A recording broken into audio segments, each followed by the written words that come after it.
جیسا قرآن مقدس کا ارشاد ہے کہ یوصیکم اللہ فی اولادکم للذکر مثل حظ الانثیین، کہ اللہ تعالیٰ تمہیں تاکیدی حکم دیتا ہے کہ ایک مرد کا حصہ دو عورتوں کے برابر، ایک لڑکے کا حصہ دو لڑکیوں کے برابر، ایک بھائی کا حصہ دو بہنوں کے برابر۔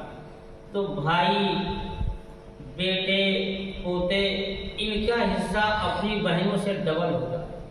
چوتھائی حصہ کہنا یہ قرآن پاک کے حکم کے سراسر خلاف۔ اگر ایک بھائی ایک بہن ہے تو پوری جائیداد 3 حصوں میں تقسیم کی جائے گی، بھائی کو 2 حصہ، بہن کو 1 حصہ۔ تو بھائی کا حصہ بہن سے 3 گنا نہیں ہے، 2 گنا۔ اس میں ایک صورت ہمارے یہاں سمجھی جاتی ہے کہ ایک حصہ ہے جو 2 بھائی کے اور 1 بہن کا، تو 5 بہنیں بھی ہوں تو ان 5 کو اسی ایک میں سے دیا جائے۔ نہیں، اچھا سوال آپ نے کیا ہے۔ جتنا ایک بھائی کا حصہ ہوگا اس کا آدھا ایک بہن۔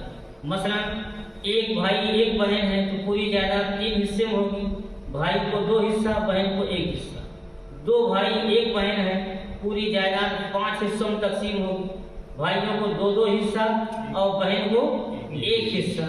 10 بھائی 5 بہنیں ہیں، 10 بھائی 5 بہنیں ہیں، پوری پراپرٹی جو ہے 25 حصوں میں تقسیم ہوگی، بھائیوں کو 2 حصہ، بہنوں کو 1 حصہ۔ تو 10 بھائی کو یا 10 بیٹوں کو 20 حصے ہو گئے، اور 5 بیٹیوں 5 بہنوں کو 1 حصہ ہو گیا۔ جتنے بھی ہوں یہی طریقہ رہے گا کہ بھائی کو ڈبل اور بہن بیٹی کو اس کا ایک ہوں، یا باپ ایک ہو، مائیں دو ہوں۔ کبھی کبھی ایسا ہوتا ہے کہ ایک خاتون کی شادی ہوئی، ایک لڑکا پیدا ہوا، پھر شوہر کا انتقال ہو گیا، اس خاتون نے دوسرے شوہر سے نکاح کر لیا، اس سے ایک لڑکی پیدا ہوئی۔ اب اس ماں کا انتقال ہوا تو ماں کے نزدیک دونوں برابر ہیں، اگرچہ 2 شوہر سے پیدا ہوئے، تو ان دونوں بھائی بہنوں میں جب تقسیم کی باری آئے گی تو دونوں کو برابر برابر۔